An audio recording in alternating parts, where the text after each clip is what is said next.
آیا قرآن مجید میں اللہ رب العزت نے دو ٹوک فرمایا، یا ایھا الذین آمنوا قوا انفسکم واہلیکم نارا وقودها الناس والحجارہ علیہا ملائکہ غلاظ شداد لا یعصون اللہ ما امرہم ویفعلون ما یؤمرون۔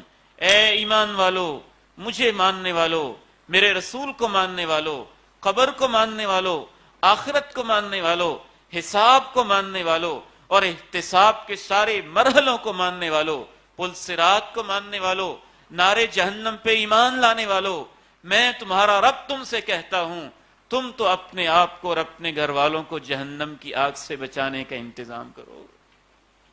تم تو اپنے آپ کو بچاؤ، انفسکم پہلے کہا اپنے آپ کو بچاؤ، واہلیکم اور اپنے گھر والوں کو بچاؤ۔ گھر والوں میں سب سے پہلے اس گھر کی سرپرست والد کے بعد والدہ ہے، جو آپ کی بیوی ہے یا آپ کی بہن ہے یا آپ کی بیٹی ہے، جو بھی اس کا آپ کے ساتھ رشتہ ہے، اپنے گھر والوں کو، اولاد ہے، رشتہ دار ہیں، اعزا و اقربا ہیں، ان کو بھی تم بچاؤ ایسی آگ سے، وقودها الناس والحجارہ جس کا ایندھن اللہ رب العزت انسانوں اور پتھروں کو بنائیں گے، علیہا ملائکہ غلاظ شداد جس کے اوپر ایسے فرشتے مقرر ہیں جو اوپر سے بھی سخت ہیں اندر سے بھی سخت ہیں، جن کی شکلیں بھی اللہ نے ایسے بنائیں اور جن کے اندر کے جگرے اور احساسات بھی اللہ نے سخت بنا کے رکھے ہیں۔ لا یعصون اللہ ما امرہم اللہ کے حکم کی سرتابی نہیں کرتے، ویفعلون ما یؤمرون وہی کر گزرتے ہیں جو انہیں اللہ کی طرف سے حکم ملتا ہے۔ تو اس لحاظ سے تربیت کرنا ایک فرض ہے، ایک انتہائی اہم فرض ہے، اپنے آپ کو جہنم سے بچانا اور اپنے آپ کو اور اپنی اولاد کو جنت کے راستے کے اوپر لے کے جانا، یہ ایک مسلمان کی بنیادی ذمہ داری اور بنیادی فرائض کے اندر شامل ہے۔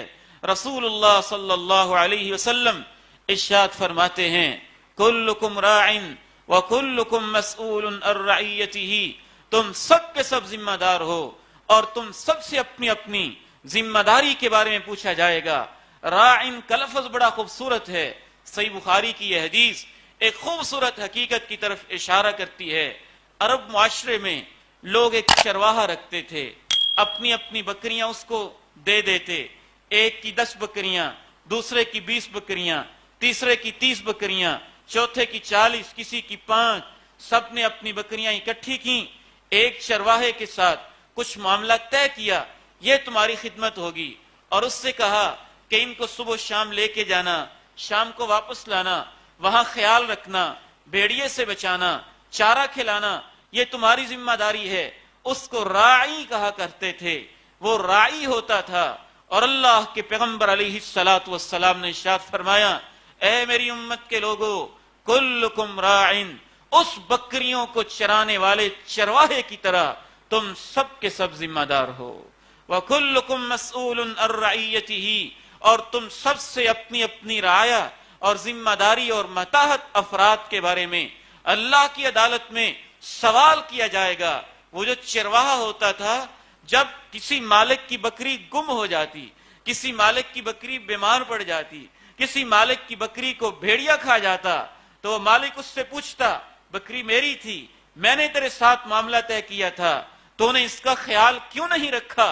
اس کے ساتھ تشبیہ دیتے ہوئے اللہ کے پیغمبر علیہ السلام فرماتے ہیں، تم سب سے اپنی اپنی رعایا کے بارے میں جو سب سے بڑا مالک اللہ ہے، اس نے کھڑا کر کے تم سے سوال کرنا ہے۔ اولاد میں نے دی تھی، کون دیتا ہے اولاد؟ 20 سال 30 سال دعائیں کرتے گزر جاتے ہیں، وہ نہ دے تو کسی کو اولاد کیسے مل سکتی ہے؟ دنیا کا کوئی شخص یہ نعمت کسی کو نہیں دیتا، صرف اللہ رب العزت عرش معلیٰ پہ مستوی ہو کر پانی کی ایک بوند پہ، ایک ذلیل قطرے کے اوپر انسانوں کی تصویریں اور شکلیں بنا کر اولاد کی نعمت سے وہ ہمیں نوازتا ہے۔ وَكُلُّكُمْ مَسْئُولٌ عَن رَعِيَّتِهِ فرمایا تم سب سے اپنی اپنی ذمہ داری کے بارے میں اس نے پوچھ لینا ہے، اس نے سوال کرنا ہے کہ جو میں نے سب سے قیمتی متاع تمہیں دی تھی، اولاد کی متاع، انسان اس کائنات کی سب سے قیمتی ترین مخلوق اور اللہ کی تخلیق کا شاہکار ہے. آپ فرماتے ہیں تم سے پوچھا جائے گا اپنے اپنے ماتحت افراد کے بارے میں. الوالد راعٍ، باپ ذمہ دار ہے. وَهُوَ مَسْئُولٌ عَنْ رَعِيَّتِهِ، اور اس سے پوچھا جائے گا اپنی ذمہ داری کے بارے میں. وَالْمَرْأَةُ رَاعِيَةٌ، عورت ذمہ دار ہے. وَهِيَ مَسْئُولَةٌ عَنْ أَهْلِ بَيْتِهَا عَنْ بَيْتِ زَوْجِهَا وَوَلَدِهِ، اور عورت ذمہ دار ہے، اس سے پوچھا جائے گا خاوند کے گھر کے بارے میں اور اس کی اولاد کے بارے میں. پھر آخر میں فرمایا فَكُلُّكُمْ رَاعٍ وَكُلُّكُمْ مَسْئُولٌ عَنْ رَعِيَّتِهِ. صرف پوچھا ہی نہیں جائے گا اولاد کی تربیت کی بنیاد پہ. کسی کو تو اللہ وہ اعلیٰ مقام دے گا اگر اس سوال کے اندر وہ کامیاب قرار پایا تو اللہ رب العزت کونین کے تاجدار، آمنہ کے لال، مکہ کے در یتیم، جنت کے سردار حضرت محمد کریم صلی اللہ علیہ وسلم کے پڑوس میں جنت کے اندر جگہ نصیب فرمائیں گے. یہ وعدہ ہے، یہ گارنٹی ہے اس شخص کے ساتھ. اللہ کے نبی علیہ الصلوۃ والسلام نے یہاں تک ارشاد فرمایا من ابتلی من هذه البنات بشيء فاحسن الیہن کن له سترا من النار. جس کو اللہ نے بیٹیاں دے کے آزمایا اور اس نے اپنی بیٹیوں کے ساتھ اچھا سلوک کیا، کن له سترا من النار، یہ بیٹیاں کل قیامت کے دن اس کے درمیان اور جہنم کے درمیان دیوار بن جائیں گی، جہنم سے بچانے والی، اس سے حفاظت کرنے والی. دوسری احادیث میں آپ نے ایسے شخص کو جنت کی بھی بشارت دی. اور اس کی اہمیت یہاں سے بھی اجاگر ہوتی ہے کہ ایک باپ گھر کا سربراہ، گارڈین ہوتا ہے، ذمہ دار ہوتا ہے، سرپرست ہوتا ہے. اگر اس کی کوتاہی کی وجہ سے کسی گھر کے اندر نیکی کی بجائے برائی کا سلسلہ شروع ہو جاتا ہے اور وہ دنیا سے چلا جاتا ہے، جب تک وہ برائی اس گھر کے اندر موجود رہے گی، گھر میں برائی کو لانے والا وہ تھا، برابر کا حصہ اس کو بھی ملتا رہے گا. اسی طرح نیکیوں کا معاملہ ہے. اس گھر میں نیکی کا ایک کام، خیر کا ایک کام اس نے انٹروڈیوس کروایا. پہلی دفعہ وہ لے کے آیا خیر اور نیکی کا کام. وہ یہاں سے چلا جائے گا جب تک اس کی اولاد نیکی کے راستے کے اوپر رہے گی. اس کی محنت کی وجہ سے وہ نیکی کے راستے پہ آئی، وہ یہاں سے چلا گیا. جب تک اس فیملی اور اس نسل کے اندر نیکی کا کام جاری رہے گا، برابر کا ثواب اس جانے والے کو ملتا رہے گا.